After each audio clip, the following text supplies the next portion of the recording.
Namaskar. Hello and welcome to P Guru's channel. I'm your host Sri Iyer. As always, three good generals are here. Unfortunately, Lt Gen Dushyant Singh is traveling, but you will be able to watch this video on his channel, Strategic Frontlines. It's also coming live from Ganashot as well as P Gurus. Now let's welcome General Shankar and General Rajiv Narayanan. Namaskaram, sir. How are you? Oh, fine. Like you put it in the name, double Dhamaka. So you're going to have double Dhamaka from Rajiv himself. What triplet nahi aaya? We are missing him, but hum Dhamaka kar lenge. Yes, indeed. So, viewers, this is a continuation of what General Shankar and I talked about in the morning, because there's more data available. General Shankar has a PowerPoint. And who should be going first, General Shankar, you or General Rajiv? I'll go with the PowerPoint. Yeah. The opener, Gavaskar, is always opens the innings. Only for the finishing shots. Request to all of you to please like this video. Please like this video. Over to you, sir. Thanks. A lot has happened in all these, for the past 72 hours. You rightly said double Dhamaka. I feel it's not only a double Dhamaka, it's double dealing, double cross, everything has just happened. Right? And it's very interesting. Doubles, yeah. Okay, so what I'll do is I'll head straight and I'll put out a format. This is not the conclusion, and based on this, we'll discuss. Yeah, can I have the slides, please? Yeah, we've had two major outcomes in this Davos. And let me also at the outset say, I've never seen a Davos so eventful, so colorful, so many things happening, right? And I'm sure Rajiv will talk in terms of eventfulness or non-eventfulness of Trump not being received. He'll talk of it. I'll leave it to him, right? Two major outcomes. There's a possible deal on Greenland in the offing. Outlines are out, whether it's formal, informal, we don't know. And after that, will it be onward to Iran? Because there are workloads, I would say at least people getting around Iran, the preparations, war preparations. The second major outcome, the India-EU deals on defense, security and FTA, which I said in the morning also. I didn't expect the security and defense deal to come through. Not the way it has, right? Though it was logical, like I explained in the morning, because we were already in talks with Spain, Germany, and France for major defense deals, right? Regarding the Tata Airbus deal and the Rafales and the AIT from ThyssenKrupp. These three itself would make a great defense deal with EU, but I think more will come. So that opens up a lot of things, and FTA was always there. And FTA is something which we have spoken of earlier also. If you don't go to China, you don't go to EU, you don't go to USA, then you have FTA with this thing. Yeah. Now let me talk about India-EU FTA, which I spoke in the morning also, and FTA come defense deals. It upholds the UN Charter and multilateral systems. And this is as per the EU. It's not by us. So far, India has not put out a statement on this. It's EU in their parliament, which is important. EU Parliament has said we want to uphold the UN Charter and multilateral systems through this deal with India. They're looking at a comprehensive strategic agenda. It's just not a FTA. That's the difference. They're looking at the FTA on clean tech, semiconductors, pharma, security and defense partnership to include AI, maritime, digital infra, cybersec and counter-terror. But I think at some point of time, space will also kick in because Eurosatory has got a good space program. Then they're looking at a security of information agreement, which so far it's only on outline. We'll get the details as due this thing. And they're looking at cooperation and mobility on seasonal workers, students, researchers, highly skilled workers, etc., etc., etc. So this deal is much more wider in breadth and depth than a normal FTA. So we get both EU and India get a major hedge against all interference from India, from USA and China. Okay, let's go ahead. What are the double dealing? There have been two double dealings which I feel, and they are interesting, and we need to think of it. Let's look at Russia. Sergei Lavrov comes out a little before everything else and talks of RIC somewhere. Okay, he says we're going to try for Russia, India, China cooperation, and that suggests a narrative of its own. Second, immediately within 24 hours, Putin says, "I'm joining the board of peace." He's offered and he's joined. And he says, you can take whatever money you have put in my, you have zapt crore mine, after all his money is frozen. He says, you can take 1 billion out of that and my initial contribution is also there. Okay. It might look funny and sarcastic, but I think Russia is doing a double deal. I've always called, Putin the Pied Piper in this whole story with the missile. And everyone is dancing to his tunes. So now his tune is different. So where does this go? And it puts China on a limb. And remember, Russia is in a bad position vis-a-vis China. Okay, at least economically, because they're selling oil at half price to China and buying items from China at double price. So there are issues. We've spoken, on. The latest is because it is going at $10 a barrel. Yeah. Okay. So Russia seems to be wanting to get out of China and get into EU, and and in which case the whole story changes. So there's a double dealing there, and it puts China in a corner. Then the interesting thing is, the EU has scrapped the trade deal with USA. Okay. On the other hand, you found in the past 24-48 hours, NATO pushing for a deal on Greenland. You saw Mark Rutte saying, we want to do whatever Trump says on Greenland, and NATO goes and scraps the trade deal. So what is NATO up to? And what is EU up to? And then by evening, you say there's an outline of a deal. So is there some deal? What is the deal? Who's double dealing whom? It'll come out. But we should understand Davos has thrown up two double deals, or double Dhamaka, double crosses, whatever you call it. Then, of course, there are a couple of issues which I thought I'll flag.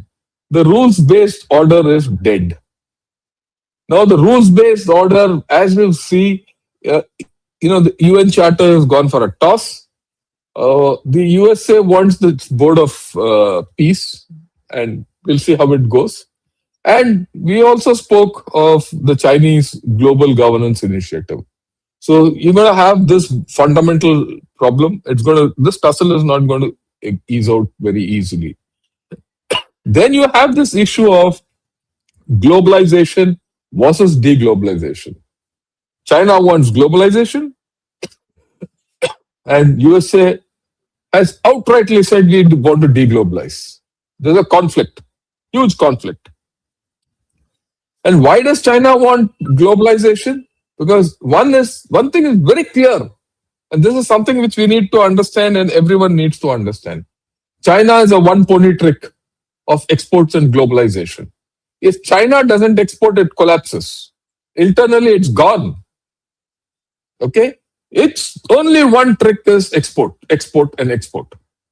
If export goes, gone, so they're pumping in for globalization. I'm not going to say that export is going to collapse tomorrow. But if USA succeeds in deglobalizing, their exports are at risk. As it is, they are at risk. On the other hand, USA by deglobalization has this great expectations. Jane Austen's great expectations. I'm going poetry and going to English literature. Jane Austen and all that of reindustrialization. Okay, if you read Jane Austen and Great Expectations, it's all about a guy having great expectations and all that. I'll not go into that story, but they want reindustrialization, and it's not going to happen. Okay, these are all castles in the air. Some amount of investment will come in, but nothing to the tune of what people are saying. So this hybrid kind or a fog will continue.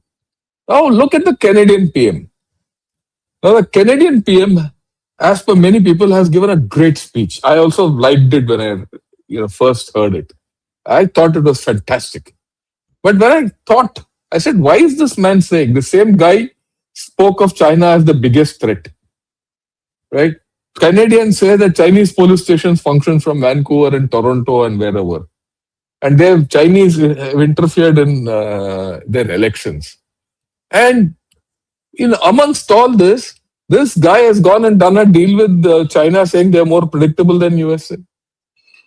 Is it personal? Is it a pick? What is it? Is Canada with EU? I don't know. Is it with the US? I don't know. Is it with China? We don't know. So to that extent, I don't know whether we should deal with China or Canada or not. It might be small, but there are issues because there are other issues connected with Canada in the offing. So that's one thing. Then, of course, Pakistani PM, the eternal beggar, like we discussed in the morning. This guy went and, the only photo which was there till today morning was he going to the IMF chief and begging for money. But the two more vistas which are coming out, New Gaza. Jared Kushner today comes out with a plan for New Gaza. So this is going to be Gaza. So this is something, and where are the Palestinians going to be there? Will the Palestinians be accommodated anywhere in this transportation hub or coastal tourism or energy and digital infra? So that's something which one has to think of. Jared Kushner gave a 30-minute presentation at Davos to say, I'll do this, I'll do that, I'm going to build the whole thing. And if that happens, you're looking at a human catastrophe. Unless they've done a deal with the Palestinians. Right? Okay. In which case, the connotations are different. We'll see where it is going. Right? Let's look at the India part. Okay. Now, there's no doubt. The consensus on India is it's the fastest growing economy. Whether it's Geeta Gopinath, ex-IMF, the current IMF director, or Martin Wolf, a great economist, he says for the next 2 decades, I don't see anything else. Or the IMF itself officially. Okay. Then I like the way Mr. Ashwini Vaishnav, he gave a measured but brutal pushback on AI to that panel. And then we have conveyed something to the world that you are thinking of AI in one direction, we are thinking of a direction which you have not thought of.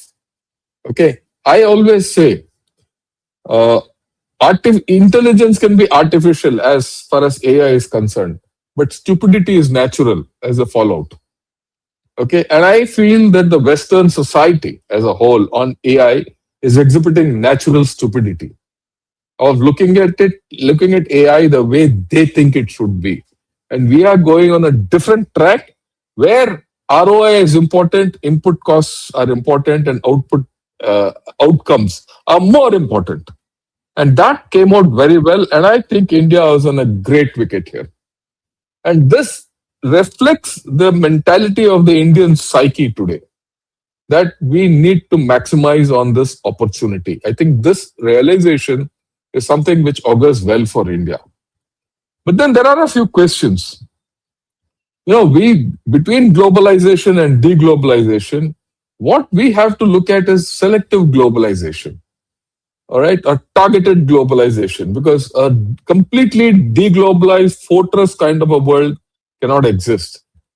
So, which means doing a lot of FTAs, which we have done. We have done now, we're going to do with EU, we've done with UK, we've done with EFTA, you've done with Australia, you've done with New Zealand, you've done with UAE, a great deal we have done, right? And I'm forgetting where else we have done.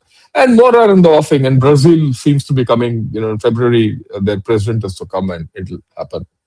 But to operationalize these FTAs and increase their depth takes a lot of internal reforms and discipline and, I would say,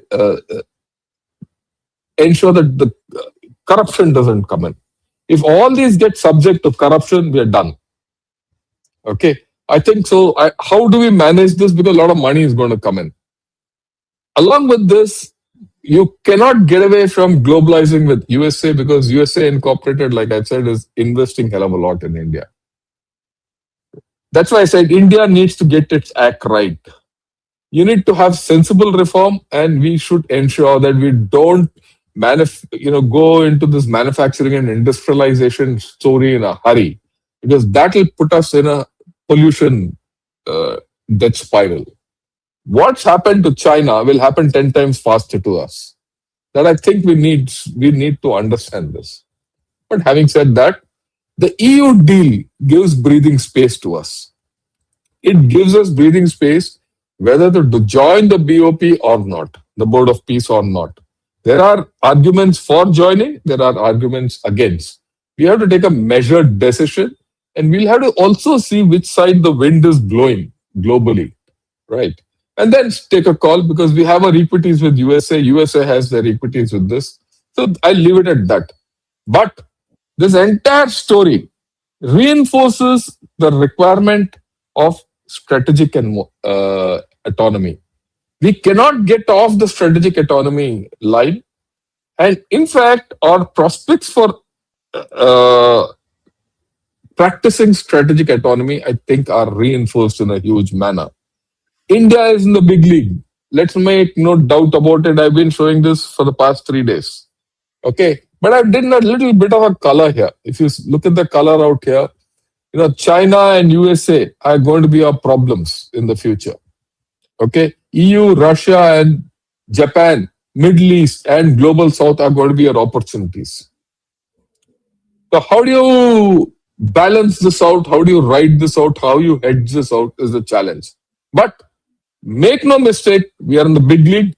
Don't go by previous percepts. You have to look forward and look at something completely different. Your paradigm has to change. And in this paradigm, our internal politics plays a big part. And I think this time has come for the opposition, the political opposition in India, to rise above petty politics. Because this is an opportunity for India.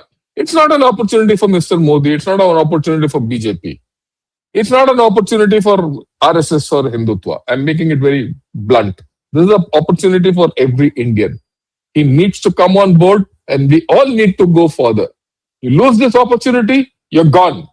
And I'm sure Rajiv will agree with me, because we've been speaking of it. Okay? And of course, don't forget about China. We have to deal with China. China will come out with all guns blazing to ensure that we don't succeed. Let's not have any doubts about that. But the arrowhead of the problem will come from this lot whom I'm showing. You've seen Shahbaz Sharif conferring with Trump today. And if you see this clip, I've not got the full clip. It appears that Trump is asking, "Oh, where's the field marshal?" And Shahbaz Sharif shows where the field marshal is sitting, and Trump laughs at him. And of course, the field marshal has gone. This field marshal is like a dog guarding all these guys, so that this herd, you've seen a dog or a wolf which takes the herd of sheep around, and it goes only where, and it can only speak what the wolf talks of. So the danger comes from here. It's not an economic danger, right? It's the military danger. And it's the danger of the erratic. How do you neutralize that and ensure that you go ahead without getting sidetracked and emotionally entangled with Pakistan, without getting militarily entangled with Pakistan? Do it with a cool head and a stout heart. That should be our aim going forth. I've said my bit. Back to you, Shri Ayerji. Thank you so much, sir. General Rajiv, over to you, sir. Yes, so I go with most of what General Shankar has mentioned. Yes, of course, like we've always been speaking, this is the window of opportunity you have. Take it or leave it, because this is one window where you find the geopolitical, geostrategic, and geoeconomic shift which you can take opportunity of. It's a once in a lifetime for a country. You don't get it like this. So let's talk of the double deal Dhamaka and what are the biggest issues that I noticed, apart from, of course, none from WEF, was there to welcome Trump, which I feel about it, because I may have my views about Trump. That's okay. That's a different set of things. The basic respect, when you don't do this, you're insulting a nation. You've not insulted Trump. He may come and speak about himself. That's a different issue. It's the appointment that he holds, and he is the POTUS. And you insulted America by not being there to welcome. That I felt was a diplomatic disaster as far as WEF was concerned. Number two, the wokes were missing. Hello. WEF had been taken over by the wokes. George Soros and his ilk, nobody was there. None of his, whoever was his chamcha who was there, was not even given a floor to speak. So much so that Carl Schwab was not invited, the previous CEO, who is considered a dyed-in-wool woke. In his place was NVIDIA chief Jensen Huang, who attended. This is something which people have missed. Number two is the theme that they gave. It's a slap to Trump. Spirit of dialogue. What is the grouse the world has? He's firing first and asking us to talk later. And you're telling spirit of dialogue. Now, in that spirit of dialogue, I will look at it from three people who have been very miserly with truth when they spoke. Gen Shankar mentioned of Charney. I'll come to him later. Lutnick, Besant, and Charney, in that order. Lutnick claims globalization was forced on US. Hello, good morning. WF, good morning.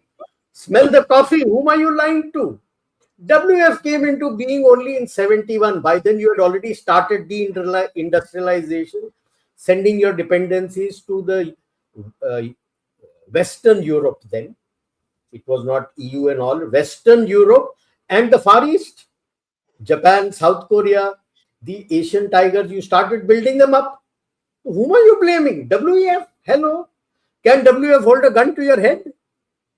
You wanted to get all the benefits, because at that time around, when aggressively they pushed, and especially more aggression came after the Berlin Wall fell.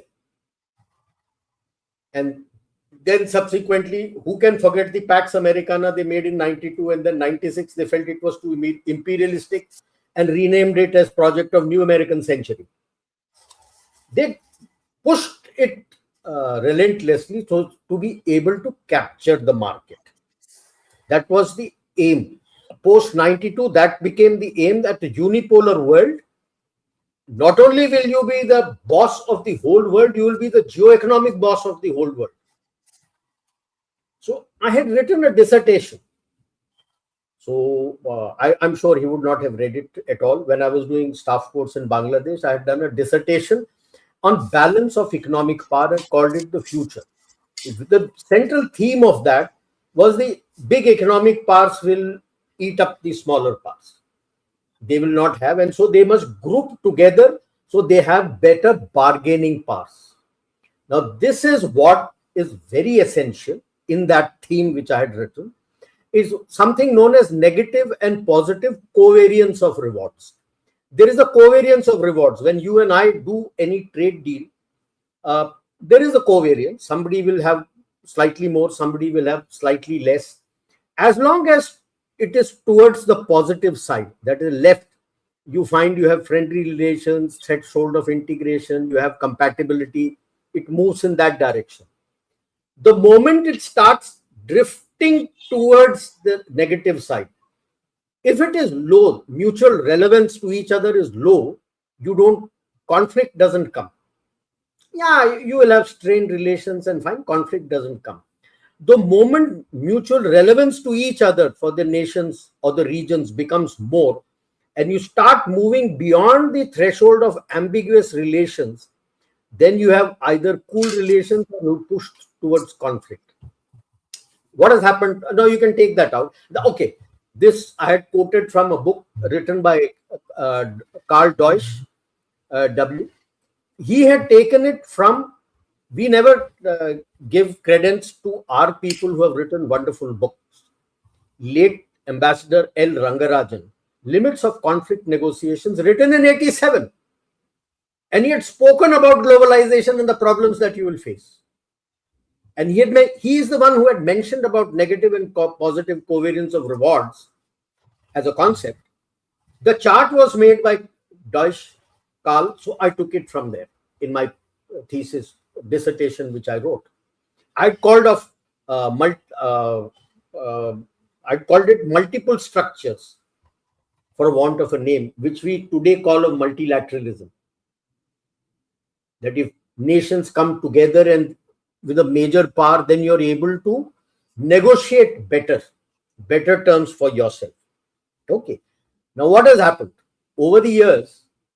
When you have done you deindustrialized yourself and sent away industries to the other countries. Over the years now, from 90 over last 2.5 decades, the power differential has reduced. And now suddenly you feel that what covariance of rewards that you were getting, you're not getting. And hence the push for tariff war. You could have negotiated to come back to the ambiguity relations or better relations. You didn't do that. You have opened a geo-economic conflict with the world in your tariff war.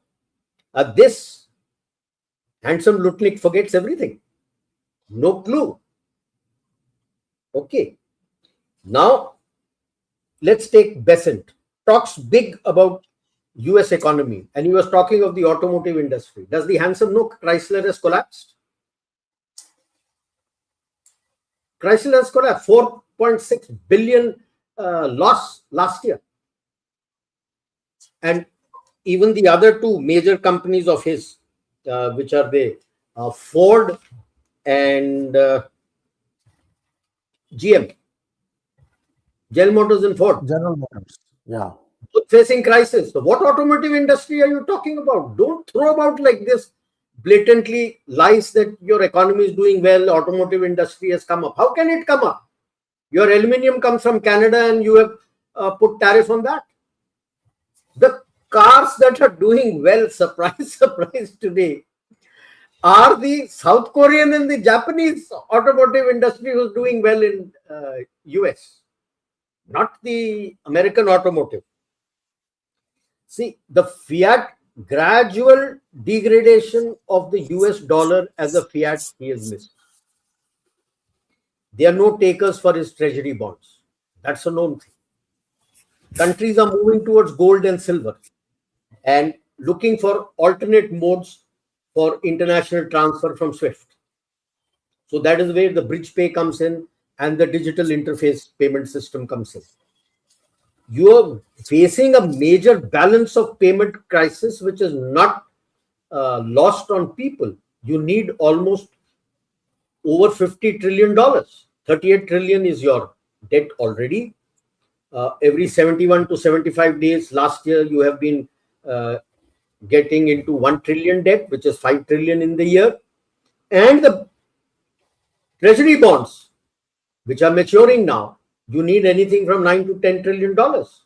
If you expect the other countries are going to do the turnover, that used to be the earlier case of turning over and say, okay, continue for another 10, 20 years. Nobody is going to do it. Everybody is dropping it. So what are you talking that your economy is going? Their worry is, like Gen Shankar had already stated, the mother of all deals. It's two. You have defense deal and you have the FTA. The FTA, it is stated, is likely to be to the tune of over 850 billion euros. That is $1 trillion. $1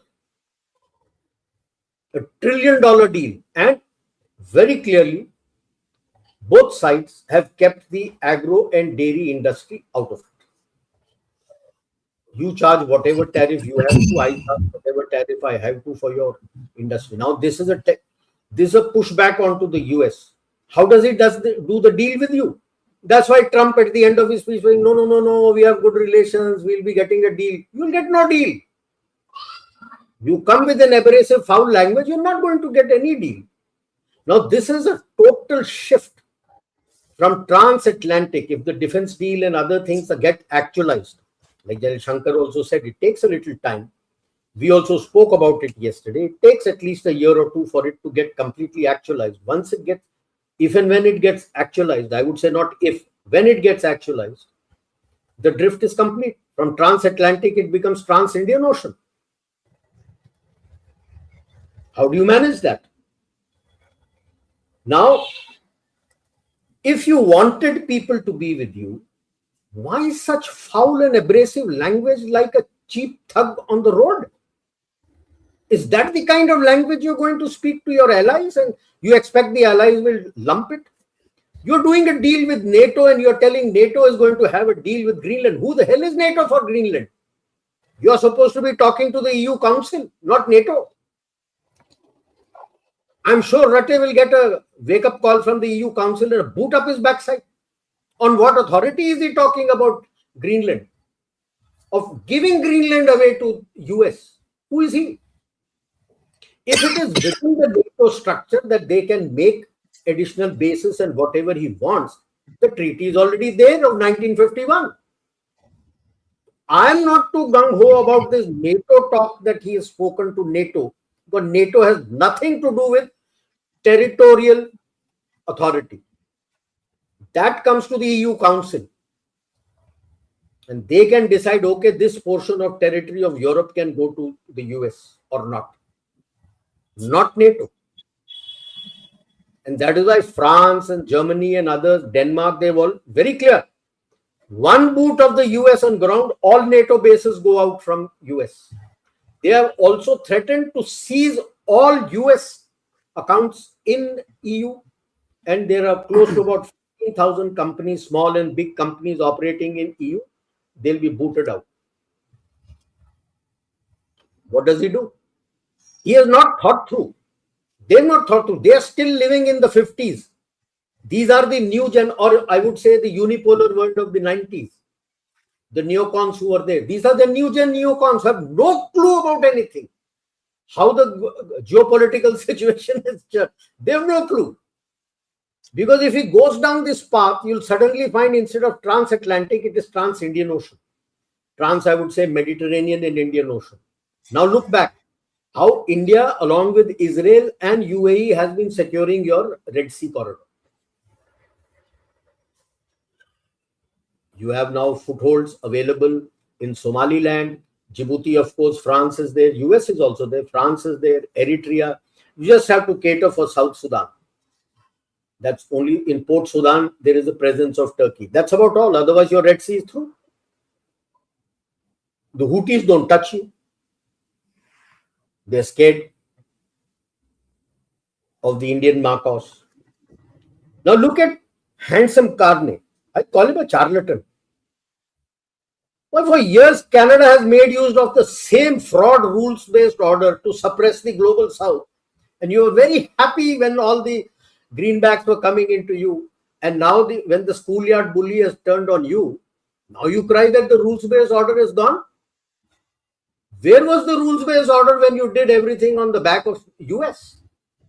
You deserve everything what the US is doing. But now look at what he has done. He's gone and signed a deal with China. Does he realize there is no market? What is the market in Canada? Zilch. What is China looking at? My assessment, backdoor entry into US market from Canada. It will be made there, stamped made in Canada. He's going to subsidize it hell of a lot so that even the tariffs that you have put on Canada, his items would have a market in USA. US has to be careful about that, because if he says that he is doing a deal with China, what market does China have there? Zero. The only interest is the US market from north, because even despite whatever he may cry, there is an 85% interdependency between Canada and US that he can't wish it away. it still exists. Why did he go there? Because neither India nor EU is holding his hand. Why is India not holding his hand? He's got to take care of all the anti-India people whom he has fostered there. He's not doing it. Trudeau was blunt. He was going with them. What has Carney done till date? Nothing. If you're going to play vote bank politics at the global level with India, then you've got hell to pay. India is not going to bother about you. Ditto with UK. You have done the deal. Your parliament has not yet ratified it. Till he doesn't get after these Khalistanis and all these people, anti-India elements which are there, is not going to happen. So he calls himself middle power. On what basis is he middle power? What does he bring to the table? At best, he's a fringe power. Rajiv is in the middle of nowhere, yeah. Yeah, he is nothing. What middle power? Australia middle power. What do they bring to the table without US? Zero. Sunnam. Nothing. So that is where they find, they are like the, what do they say? I'm forgetting that term. All the, when you have floods, so on top of that, along with the trees, all the dirt and dust which keep moving, they are that, the dirt and dust. Nothing else. He has also gone and done a deal with Qatar. I'm surprised. What is he going to achieve? What is he going to get, and what is he going to achieve from Qatar? What do they give to each other? Nothing. Now let us put the, like I said, our double deal which is going to take place on 27th, the 16th EU-India summit. We knew about the FTA. Carla Kallas, who's the foreign minister in the EU Parliament, she's the one who announced. I was shocked. I didn't know about Yeah, it. it's morning, early morning. Okay, that's what we discussed. Yeah, That's what we discussed. Then just imagine, where does it leave US? Of course, see, you have already done enough with the Spanish Airbus, the French. You are getting Safran, Rafale. The Rafale is making all the MRO. Safran is also going to be making the FRO. Dassault has made so much of investment in India. Airbus has made so much of investment in India. They are looking at the MTA, the Airbus 400, the new versions of Airbus 400. They say, why you're going for C-130? C-130 you already cancelled, merged it with MTA. That we'll do it with this. The ThyssenKrupp, your submarine deal, AIP submarine deal, that has come up in a big way. Navantis of Spain is still working with DRDO for the AIP. That in future we are going to come. So Navantia. So now you find that there is much closer cooperation that is taking place. Rolls-Royce is ready to work with you from UK, but UK may have to wait. They are getting left out. So US, Canada, China. And that is where Russia is feeling the pinch which General Shankar was talking about. Lavrov, where do I go there? He's joined the Board of Peace.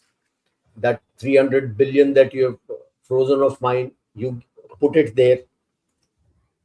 Now, they suddenly realize that this is approximately 2 billion population. And when you go by the GDPs, you're already more than a quarter of the global GDP and increasing.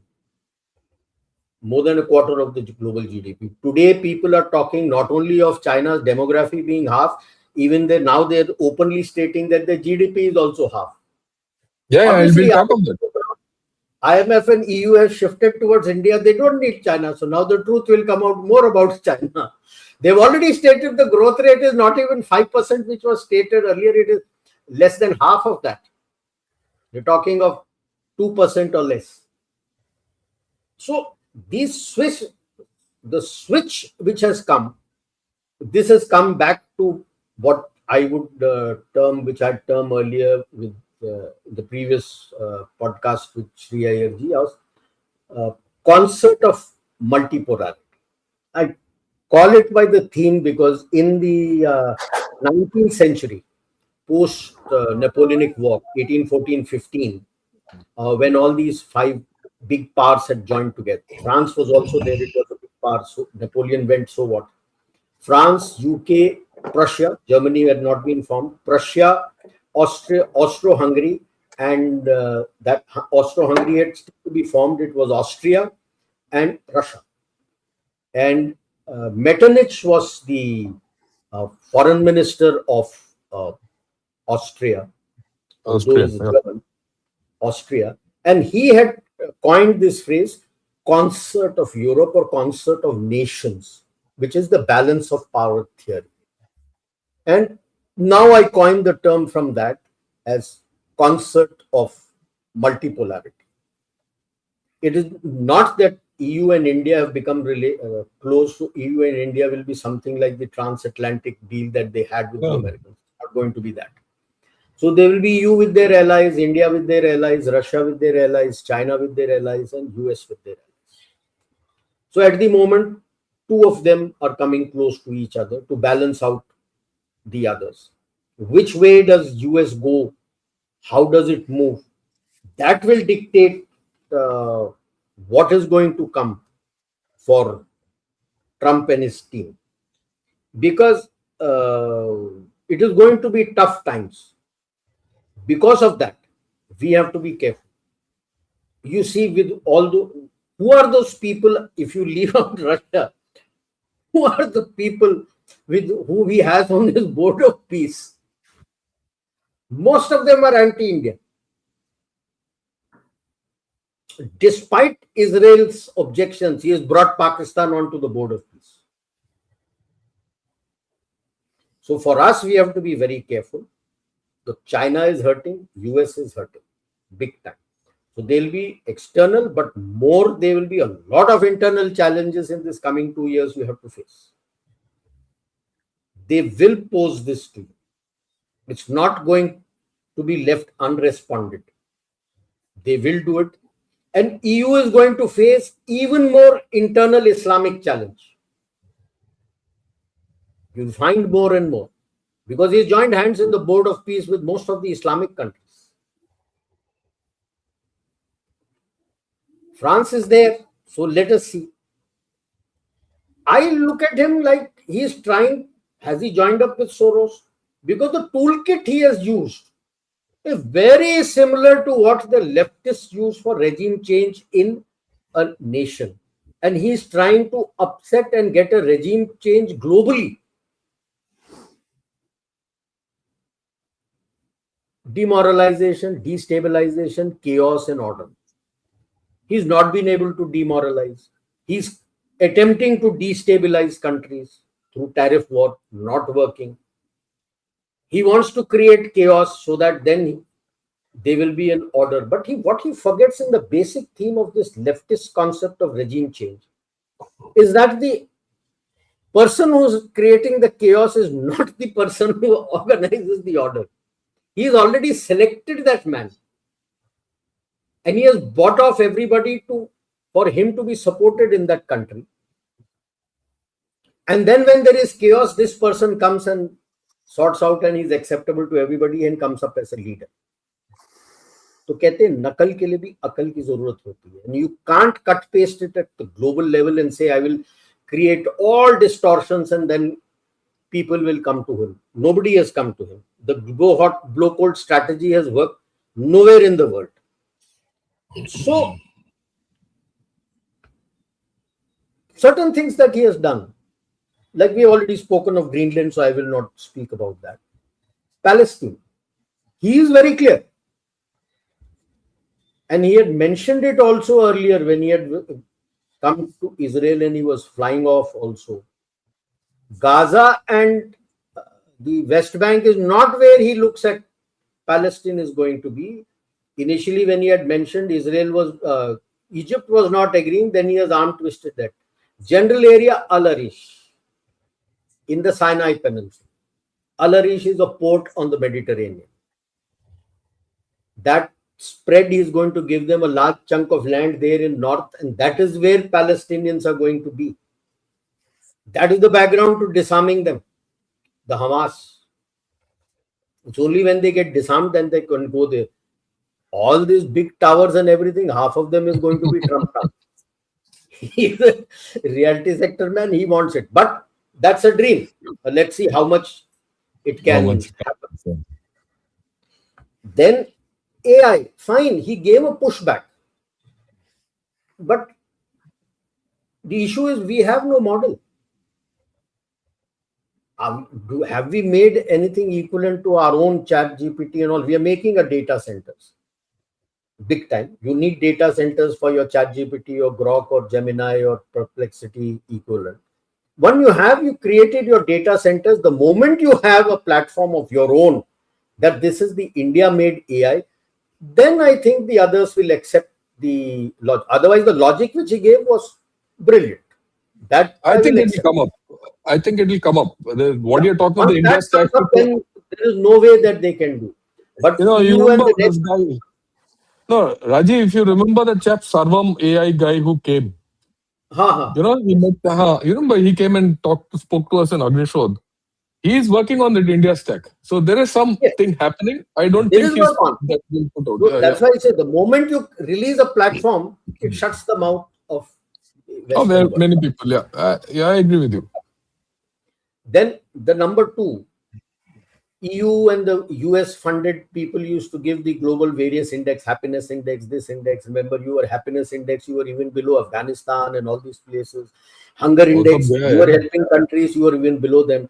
Today, about 2 days ago, you have launched a global responsible nation index and you have been transparent. All these others are not transparent.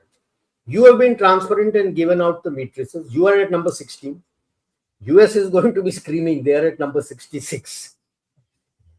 China, of course, is number 69. I would have expected it to be further low, but that apart.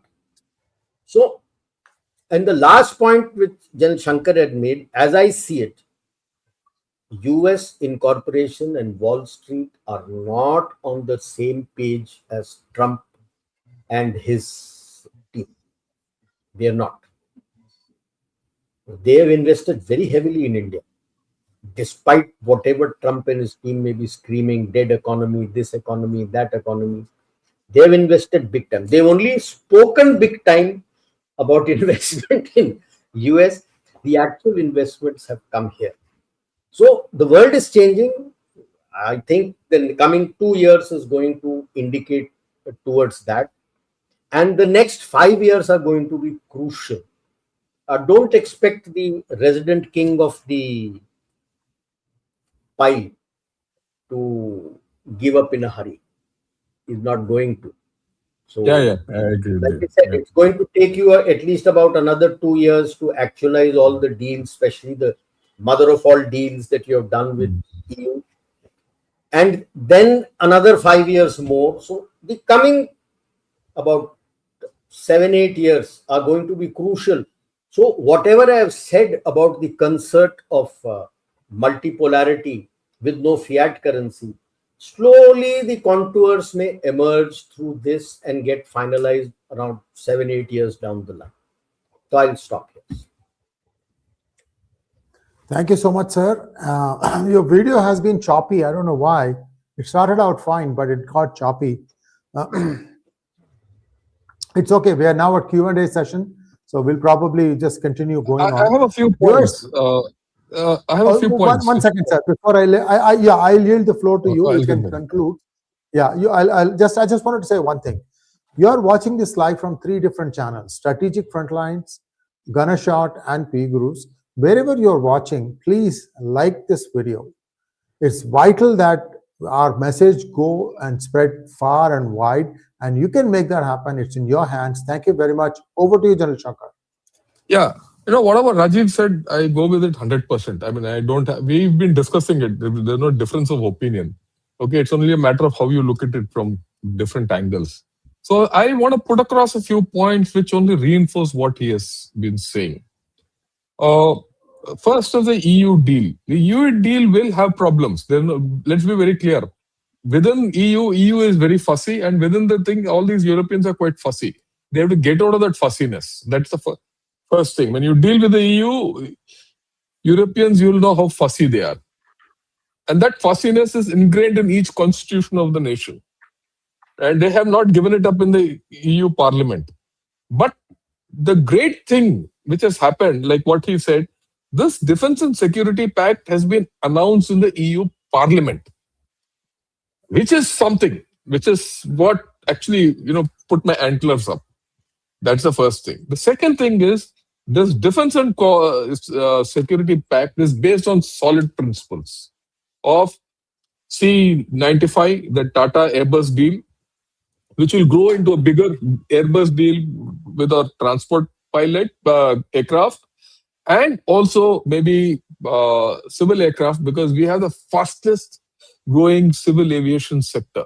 Don't forget that. Okay, so that's got a tremendous thing, and the first aircraft are starting to roll out, because part of that is 20 aircraft to come in flyaway condition and 27 aircraft to be made here by Tatas. And that's only the beginning. And I've seen this deal grow over 15 years. 15 years, I've seen it firsthand. Okay, the second thing is Rafales. We've got 36 Rafales already, plus 24 Rafales for the aircraft carrier, Rafale M. We've ordered. We've done this order, already 60. Plus another 114. It has gone to the level where which has to go to the DAC and the finance ministry. So Rafales are going to come. Dassault is going to be here. AIP is going to be here. That's why MERS came. It's only a matter of obscurita. And he also said we're just waiting for the deal which is to happen with the EU, and then things will go. If these three deals come, and they're mega deals and they're strategic deals, so the rest of the things will follow. That's the way I look at it. I'm just reinforcing it again and again. I said it in the morning. I said it earlier. Rajiv has said it. I'm saying it again. Next, an important thing which has probably missed all our attention, which it came when Rajiv was speaking. You secured the Horn of Africa and the Red Sea, right?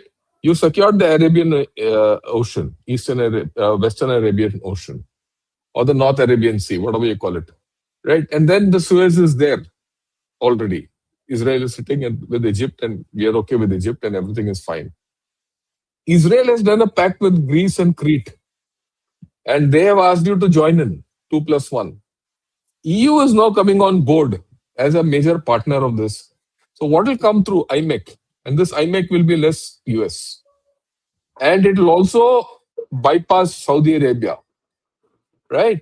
And with UAE on board, UAE, Israel on board, this IMEC will get realigned, and it will start off. So I think that's a very important thing which is going to come up because of this EU deal. Okay. And the next thing, I want to speak 2-3 minutes on China, because we're not spoken of China. You see, what's happening in China, we need to understand. Will China keep quiet? China is not going to keep quiet. China is going to be the biggest loser of this deglobalization. Whatever you say about Trump, whether he does it, do, ye, wo, jo bhi bolo. China is going to get hit. And China will fight tooth and nail, and they'll fight through Pakistan. Same with USA. So USA is going to put all kinds of spokes between you and EU, whether through transatlantic equations or India-US equations, or direct or indirect, or through our own internal sources. Okay, so you need to guard against this both. And who's the focal point for this? Pakistan. So whatever comes through Pakistan, you have to see it with tinted glasses. There's no choice. We don't have a choice. How are you going to handle Pakistan? And our Pakistan policy is going to be important. It's not that you be soft to them. You have to be hard to them, and you should know how to handle them. Don't get into a war, but keep them in a corner. Right? How do we do that? We'll see. I have a couple of slides which I thought I'll show you.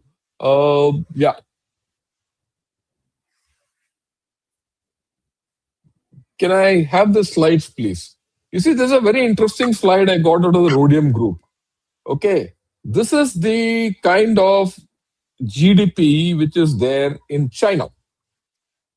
Okay, The ones on the left are 23 and 24, 23 and 25 GDPs of traditional sectors.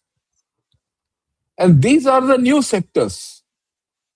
Between 23 and 25, the traditional sectors have started contributing less to their GDP. There's no doubt about it with the switch of. But the new sectors which are here have not made good. They're not that much. Right? The new sectors in 25 have gone up, but they're not that much. And no one is consuming that inside. It's only outside. So China has a great vulnerability on 2-3 counts. One, the new sectors don't completely replace the traditional sectors. The traditional sectors being IC, infrastructure, property, all that. And things like robotics, AI, EAO, all those new sectors don't replace those. And the ones which are traditional are suffering. Huge. We've just done a discussion with yesterday morning we did about China population decline. Man, it's just cratering out. They've gone off the preside. Right? Their investment is useless. What is their investment? Roads to Tibet. You're not going to get ROI out of roads to Tibet. You're not going to get ROI out of the dam. Everyone talks of the dam. That dam is more of an investment, that Medoc Dam, we're talking of the Great Bend. And such investments, if you see the investments of China, they go nowhere. Okay. So property is already there. So you're going to see a very aggressive China. And I want to show you this interesting chart. This is the comparison between what happened in Japan and what's happening in China. Okay. Now, if you look at it, when the Japanese bubble burst, thereafter it went down like this. This is the chart of Japan from then to now. Okay. And it started, and the population shrank and the thing fell down completely. And of course, when the Japanese bubble burst, it was the Plaza Accords. It is only now that they've started to recover. And how much time have they taken? 25 years. And if you look at China, this is, of course, the dip due to COVID, right? If you see, their story has started here with 3 red lines, which Xi Jinping drew. And they're just now gone into the peak and the population is falling. If this curve and this curve are any indication, China is in for the long haul of, decline, which Rajiv and I have spoken last year. Was it October? Somewhere in 2024, I think we spoke. Yes, the 2024. 2024. So this is happening. Yeah, thank you. I just thought I'll get we have spoken a lot about EU and all that. China is not out. The problem of China, which we have to face, is not out. We still face, we have a common border. You have a maritime border with them, right? So I thought I'll put this all, and otherwise I go with whatever Rajiv has said. The next 10 years is critical, super critical, internally and externally. We can't say this. I can't say this more. Back to you, sir.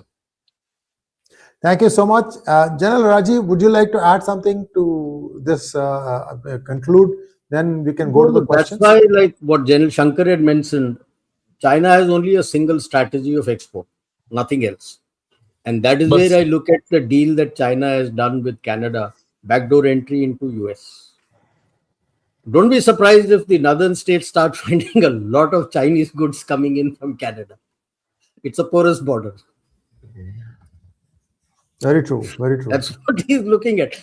And he's reduced the EV tariff from 100%. He says now 6% is going to do with the US, with Canada, which Canada has said from 100% to 6%. He's going to subsidize BYD even further, just to capture the US market.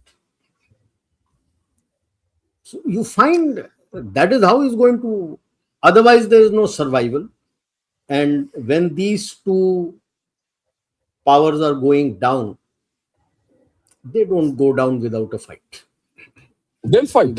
And they'll fight. And the target of this fight is going to be India. It's desperation because this is a fight for their survival. And so the focal point is India. And our our growth is at their expense. Remember that. That's the red line.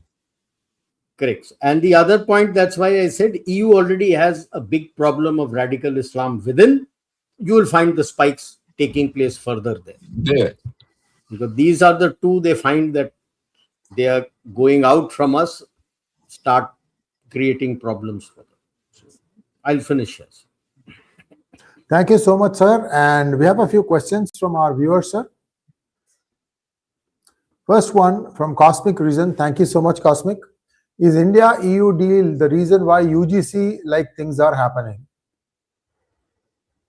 I have no idea. Could be, could not be. I don't think it is linked, but you could link it if you want to.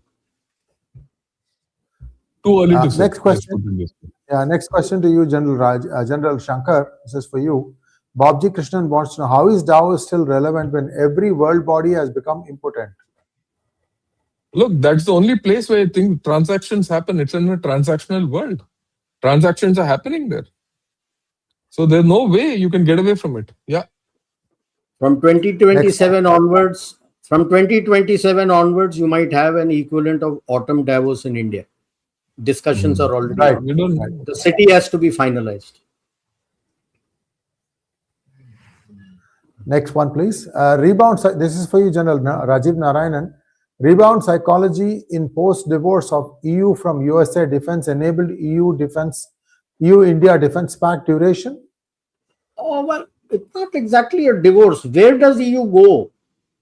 If he doesn't get US and US is tariffing him and he doesn't want to go to China, he has no other option but to come to you. It's not a rocket science. There's another thing. It's not a complete divorce between USA and EU. That's not happened, right? Understand this. There's still the NATO. NATO is still there. Okay, the people are not going to just break up just like that. Just because they've done a deal with India, they'll not give up. After all, they have 70 years of history. And they also know that they can wait for 3 years of Trump. He goes and things will patch up. So it's not that thing. But look at it from a different point of view. Trump has said mandated 5% increase for all NATO countries in defense spending. Now, when they have to spend on defense, where will they go? They don't have manufacturing inside. They don't have workforce inside. The manufacturing is being created here. Atmanirbhar in Bharat, here. They have to come here. It is not only getting that. If planes are being made here and they want planes, if the factories are here, where will they go? And especially when they have a stake in this. So you have to look at it from a multi-direction. That's only how you get here. Yeah. Thank you so much, sir. Next question to you, General Rajiv. Thought Provocateur wants to know, will Trump's Peace Ki Dukaan provide peace to the paid members only or all members, or will it force peace upon the non-members? Peace ki dukaan hi nahi hai, uski kaun si dukaan hai? Board of Peace, you think the Hezbollah and Hamas will just give up in aram se? Just because all this chatter is going on, all attention has gone from what is going on in Russia, Ukraine, and nobody is talking of what is going on in Gaza. If you think Gaza ceasefire has taken place, I'm sorry, daily attacks are taking place, even in West Bank. One point we've missed completely: Iran. Yes. Iran is still anybody's baby. And there's something which I discussed earlier also. If you see, till such time Iran was strong, it had its arms around Hezbollah and Hamas and Houthis and that ring of fire and all. The rest of the Middle East was fighting against Iran. Now that Iran is chopped to size and it's in instability, you suddenly see UAE and Saudi Arabia fighting.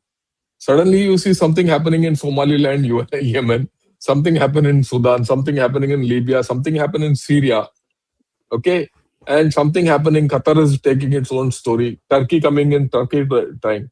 Now suddenly you see the conflicts in the Middle East have gone up, actually. And Iran is still upset. And if you see this Board of Peace, jo bhi kahani hai, he is so far banking on Muslim countries. So there's a conflict, no? There's a conflict of thinking and conflict of actuality. So you'll see this roll out. Be patient.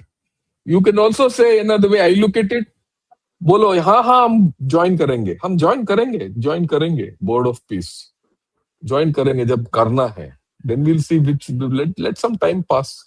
अभी तो पाकिस्तान को जाने दो आगे, चलो. Yeah. Next question to you, General Shankar. Next question to you.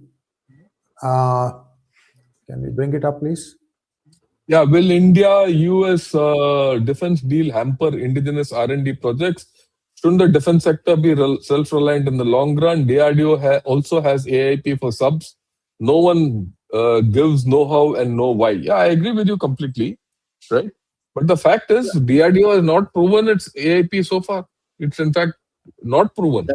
That's what I had mentioned. They are working with Navantia of Spain. Okay, let it get proven. When you get proven, we'll use that. Till then, you can't stop your story going forward here. Okay, who's stopping a defense deal from happening here? Okay, and moreover, you have to understand manufacturing and integration facilities when they come in. See, the model, I'll give two models. One model is the Maruti Suzuki model. See, when Maruti Suzuki came initially, okay, 800, Maruti 800, it was completely knocked down kits from Japan. Today, most of Maruti cars which are produced in India have parts from India only. It's made in India almost. It's all here. The technology they might not give technology, but if they can't leave this place also. What happened to BrahMos? BrahMos was initially a joint production between Moscow and India, Russia and India. But today you can make the BrahMos. Except for the fact that you want to continue with the diplomatic deal with Russia, you can make the BrahMos. You already have the technology. Same thing will happen for others. It's a matter of waiting it out.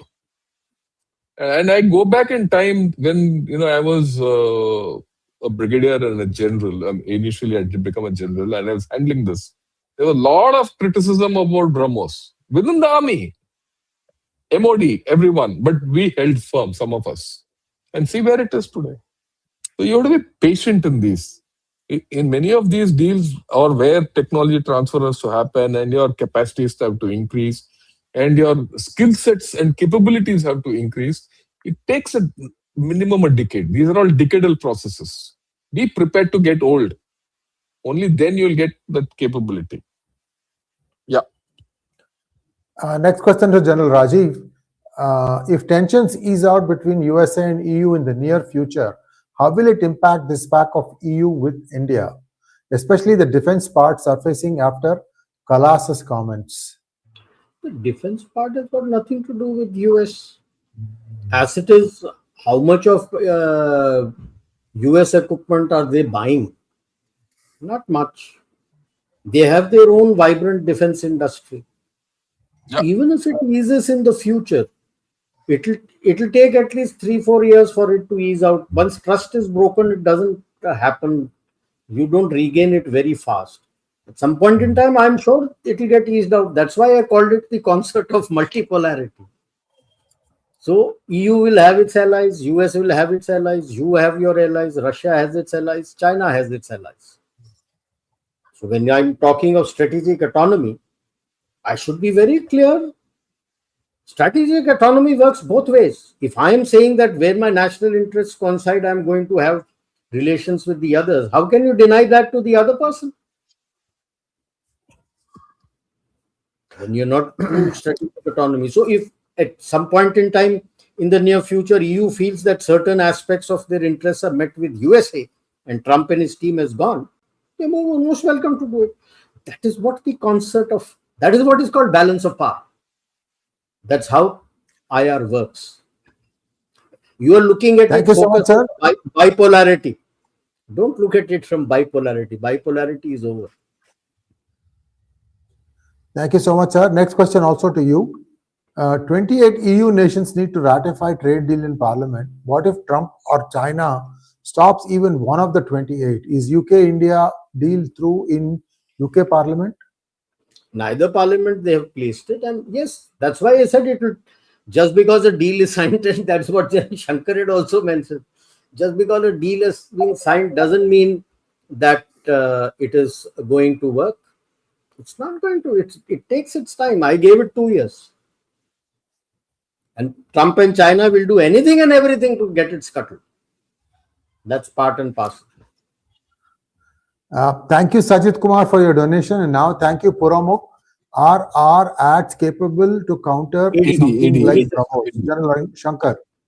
Yeah, look, at this point of time, there is no AD anywhere who can handle a missile like BrahMos. This is not for us, it's across the table. People are developing it, right? Let me give you a very simple thing.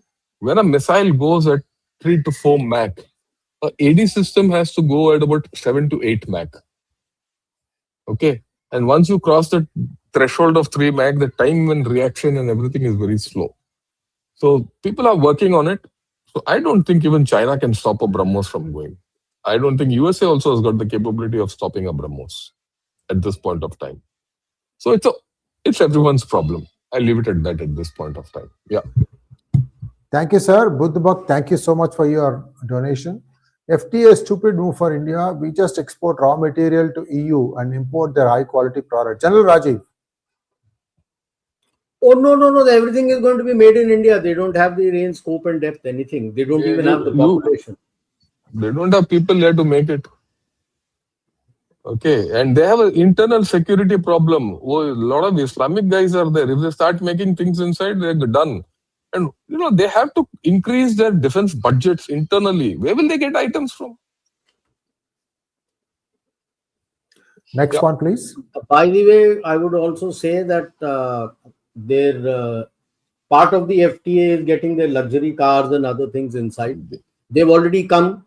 All their luxury car models, they've all come here. They have identified people around Ghaziabad and others, Coimbatore, Punjab, and done the survey of various places where their ancillaries can come up, where they can get support.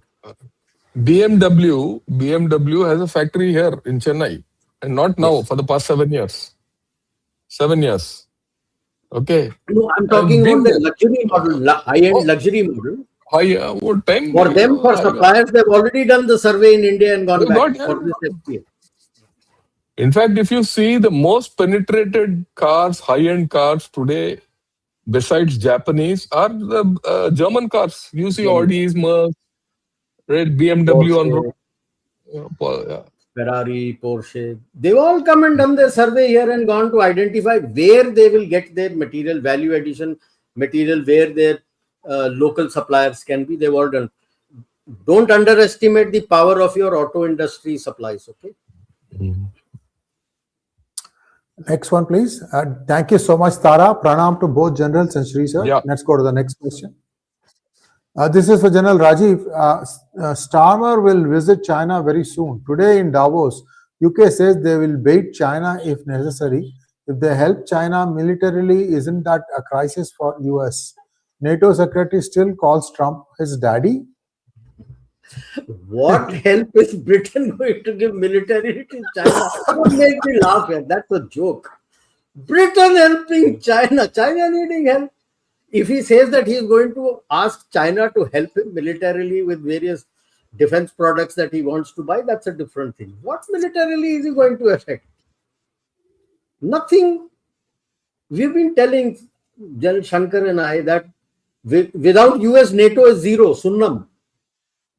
There's nothing that they have in NATO. Why do you think NATO secretary still calls Trump the daddy? It's not Trump. US is his daddy. He knows it. If the US pulls his hand out of NATO, that is the end of NATO. Thank you very much. Nothing can happen. Trump is not very wrong when he says that Ukraine war is surviving only because of US support. It's laughable to say China is going to ask UK for military help.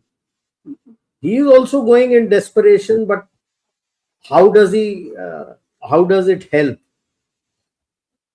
China? Like I said, Canada, yes, backdoor entry into US. UK, backdoor entry where? If he was part of EU, then yes, backdoor entry into EU. He is nowhere. He is out on his own. So let him say. Let's see. Question for General Shankar. Sir, pronounced to you. I have a question. Will there be a counter regime change from the rest of the world on the US? Your thoughts? No, I don't. And I think, Sri Ayarji, you should answer this question. You know I US will say politics. the rest of the world doesn't have that range, scope, and depth that the US has. Let us be very As clear on that. On doing such things, it is the US who has the range, scope, and depth to do such things. The rest of the world doesn't have. General Rajiv, this is for you. Rajiv, sir, thank you so much, Saurabh. In India, what India should do not to miss this bus as far as trade deals are concerned, to get it in our favor and not only for others. Double Yeah, you took got to cheese. work with others. There are a lot of rules that have to be changed.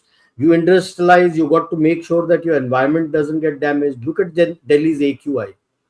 Initially, they blamed on stubble burning. Stubble burning is done and dusted. The AQI is still poor. Why is it poor? Then you blame it on wind and other things. Why is it poor? It is because all around you're industrializing, but you're not catering for the pollution which is coming out from there. Now you do that type of industrialization like Chinese. I remember how bad Beijing and all of those areas used to be. You're facing the same thing. You've got to cater for the pollution also, the environment also. So that is one thing. In favor of you, you're getting it. You got to get your rules and regulations in place. And that's why I've given it at least 2 years. No? It will take you 2 years to resolve all this and get your things in place. Next question to General Shankar. Beyond the commerce and trade of a free trade agreement, how does this moving closer shift affect defense technology transfers? Can we expect the EU to finally treat India as an equal, strategic equal, by easing controls on high-end tech, or is this deal mostly focused on market access for their goods? Look, we've explained this whole thing already.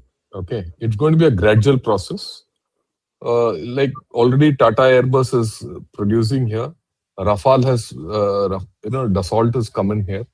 Sooner or later, ThyssenKrupp will also come in here. In fact, ThyssenKrupp is already here, incidentally.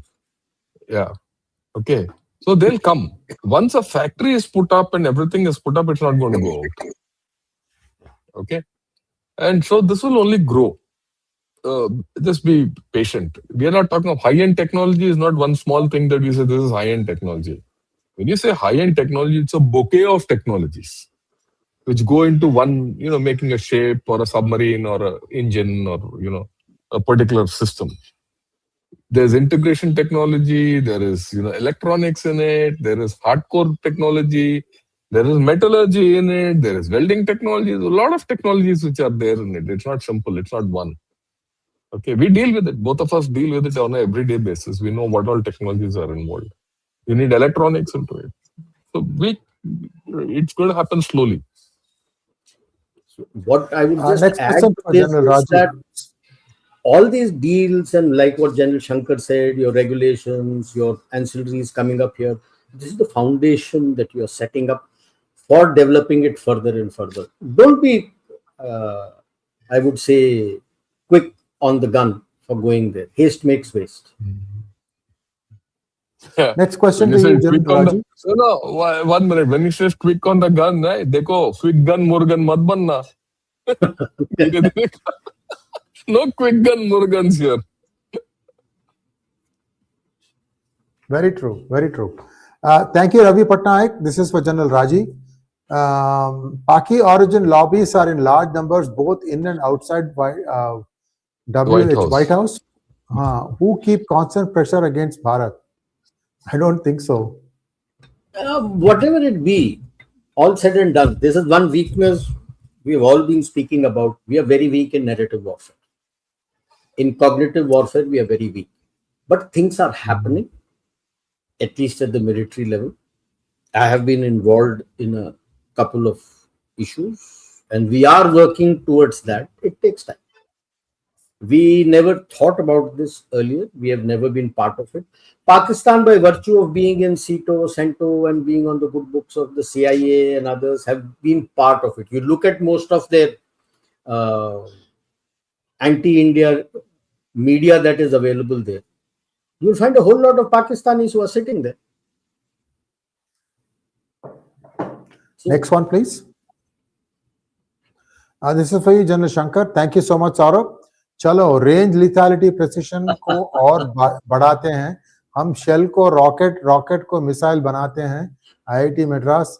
When can we see the induction, sir? Induction. Look, the first induction I expect in about 2 years' time. Okay, and in all probability, it will not be public. Also, I'm telling you now, it will not be public. Balance depends on how fast the government wants to proceed. Okay, it's a matter of funding, putting an environment together, people understanding this concept. New technologies take time, and we must be. This is part of our reform. We don't have a bureaucracy which can support fast change and quick adaptation to high tech. We still have guys from agriculture becoming, secretaries of defense. You have guys from, railways coming in charge of acquisition and things like that. Our Babu, and our IAS officers don't have a background. And our MOD is very poorly integrated with the services. Very poorly. Very poorly. Okay? And we don't have a technology culture. We have a beautiful culture in our armed forces to use technology. We don't have that kind of, culture to make technology. And we while one might say we are learning very fast, but I think there's a long way to go. I'll be very honest. We should be honest with ourselves.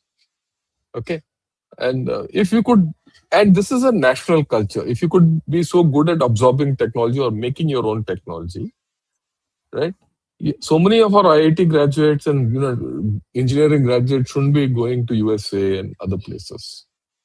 We should be doing things ourselves. Like what Rajiv said, we don't have an AI stack in India, our own platform. Why? So it's a matter of the government also has to realize all this. Luckily for us, this government has started thinking on those lines. Same government, Mr. Modi's government, probably 5 years back was not thinking so. Right? There's a change. They also see this opportunity coming, mercifully, right? So I think things will happen. One should be patient.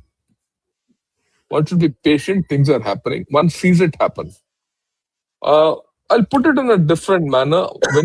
I heard Mr. Ashwini Vaishnav push back. For the first time, I saw a Indian minister, talking technology.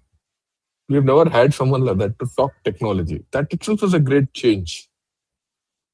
It'll happen. Things will happen. With that, a lot of trickle-down things will happen. So we'll leave it at that. Yeah. Thank you so much, Dark Knight. General Rajiv, this is for you, sir. How prepared are we to fight the long war? The economic giants won't go down without a fight. What's your take, sir? Yeah, we are prepared. Yeah, that's what we keep preparing for, and that's what we keep saying. I said 8 years, General Shankar said 10 years. That's what it's going to take, and you will be. And the fight is not going to be in the economic way. Yeah, they might ask any EU country not to do it. Will they do it? Not do it? The EU itself will put pressure on them because they are desperate. The two pillars, France and Germany, are desperate for the Indian market. Without the Indian market, they are doomed. They collapse. I won't say doomed, collapse. Yeah, they are going to ride roughshod over these countries. Try as much US and China is going to do. The survival depends on this FTA. Defense may come, they may not be okay, something may happen, but the defense deal is going to be with individual countries and other things. So don't much worry about that. As far as FTA is concerned, they're going to come there. The threat is going to be in your internal security and external security. They're going to use all their cat's paws who are available, both US and China. Both in India and in EU. Double Dhamaka hai ye. Yes, both in India and EU. So be prepared for that. Thank you, Vani, for becoming YouTube member. Last question. Thank you, Died in Plane Crash 464. General Rajiv, gas turbine may be guzzler, but it sounds better than diesel clatter and cold start. Also, how good is Abrams and other Western tanks suitable for now? Gas turbine is most useless in Indian terrain. There's so much of dust. I'll have to keep changing my filters for everything. Sorry, it just doesn't work. Just go through, if you can find it on the net today, go through what all problems especially in the first Gulf War and second Gulf War, the Americans had in that area. Okay, so sorry, it will just not work in our terrain. The other Western tanks, Leopard and other things. By the way, your Arjun tank is modeled on Leopard only. Let's be very clear on that. Leopard and other things can function, but it's the weight. Why is Arjun a problem? Though it has been made on a Leopard model, is the weight. You don't have, your normal bridges are about 40 tons or 18 tons and 12 tons, essentially 40 tons load carrying capacity. Now, if you have a behemoth having 68 or 70 tons, how do you move? Yeah. See, you might make bridges in your National highway for strategic move. If I'm going by my trailer, the maximum load capacity of your bridge is 80 tons. People don't know, you got to unload it, take it across that river line and then load it again and take it. Trains also have limited routes. It's so wide. There are limited trailers that are available to carry that tank. See, strategic movement, that's why it is being kept south of Satluj in the desert and semi-desert. See, the point is that if you don't, in India, we don't have roads to move it strategically. How would you think this will go in Pakistan? Yeah. Pakistan में bridges तो और भी खराब है. और भी खराब है. Bridges टूट जाते हैं. A normal 18-ton bridge can take about 10 tanks across. After that, it breaks. It will break.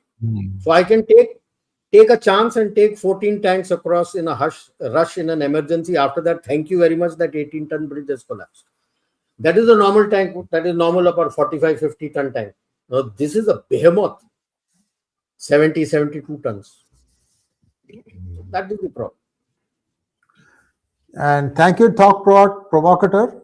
We will see. Will we see Taporis as heads of state in Trump era? तो पाकिस्तान में है ना एक. पाकिस्तान में है. We don't know what Bangladesh में आएगा कि नहीं. उसमें क्या है? Thank you so much, General Rajiv, General Shankar, and this was a wonderful session. We have the QR code for Sengols. You certainly can order them now. We are able to ship to you almost immediately. Please do place your order. We're also going to give you, for those who just bought the Sengol, we're going to give you a stand. That order also will be available. That part also will be available very, very shortly. Keep tuning in, and General Shankar has something to say. Go ahead, sir. No, you look at my finger. That's a Sengol. It looks nice. Oh, right. There's a Sengol right behind it. My Sengol is in the living room. Pride of place. Thank you so much, sir. With all your protsahan, we are selling it to many places now. Thank you so much. And we'll be back again next Thursday. I think there are some travel issues, but we'll make sure that things will get sorted out. Thank you so much, sir. Thank you, General Rajiv, and thank you, General Shankar. Namaskar. Namaskar.